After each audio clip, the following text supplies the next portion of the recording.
Alkonia kompaniyasi Rossiya Federatsiyasida yurgan yurtdoshlarimizga o'zining arzon, qulay hamda ishonchli avtobus va mikroavtobus xizmatini taklif qiladi. Unda siz Sankt-Peterburg va Moskva shaharlaridan Toshkentga tez va arzon narxlarda avtobus yoki Sprinter orqali yetib olishingiz mumkin.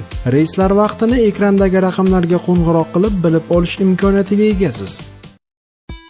Facebook ijtimoiy tarmog'ining Vera Grigoriyeva ismli foydalanuvchisi o'z sahifasiga Toshkent shahridan 70 kilometr narida joylashgan Bo'stonliq tumaniga qarashli Chorvoq suv omborining atrofi chiqindilarga to'lib ketganini isbotlovchi suratlarni joylashtirdi.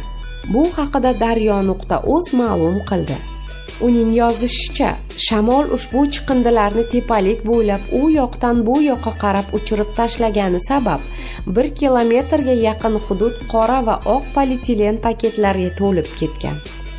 Bu yer nafaqat polietilen paketlarni, balki ichimliklar idishlarini, qurilish mollari chiqindilari, shuningdek qo'ylarning yungi-yu suyaklarini uchratish mumkin.